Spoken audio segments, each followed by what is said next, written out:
some pretty intense fight scenes in this between the prison and the finale inside the plane. You can talk about the prep for that, and did you enjoy it?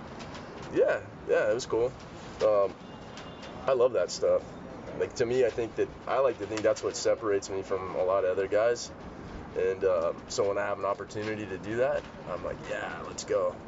And I don't know, I like banging it up. I'm a pretty physical guy, and I enjoy the physical challenges. That's a big part of the reason why I wanted to do this franchise to begin with. You know, it was the dream opportunity. Go race cars, be a cop, run around, smack people with a gun, and shoot them. And you know, at that time in my life, that's all it mattered, and that's all it needed to be. What I didn't realize is what was being woven into it. And I don't even think that the original fans even necessarily realized what was going on, the connective fiber of this whole family element and all that. I just want to go kick ass. And now I look at it and I'm like, oh, you know, Rob Cohen did a hell of a job. He set us up way back when, you know, and he's kind of an unsung hero too. I know Justin gets some credit. Justin doesn't get enough credit. I know Rob gets some credit. He doesn't get enough credit. Neither of those guys can get enough credit. Singleton can't get enough credit to step out with Reese and I and take the swing that he did. You know, it's crazy. We've had the right people every step of the way. Every step in front of and behind. The family aspect of this always sounds cliche to say it. For sure. But what you all Thanks for saying that. It's what you have off screen reflects on. It can't help but make the movie a better thing.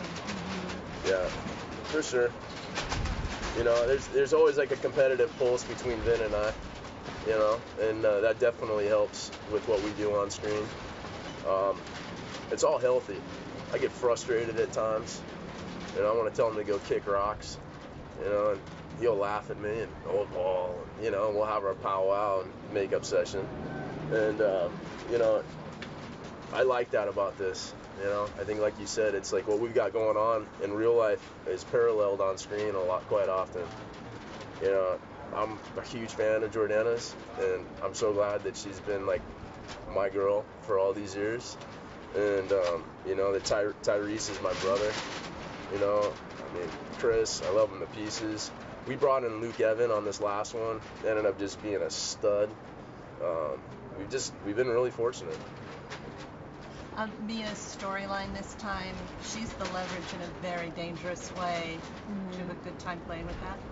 I did, and you know, I watched the movie, as I said, yesterday, and there's certain things, sometimes you don't, Justin always has an aim in mind, and I think he's got the whole movie mapped out in his brain as he shoots, and he gave me one note, and I was kind of like, I don't really understand why, but I did it anyway because I trust him and would do anything. And then I saw the beat yesterday, and I was like, okay, that makes sense. She was completely fearless, and her attitude towards Luke, who's this, you know, very menacing guy, was, and I think it so worked because he was messing with her family.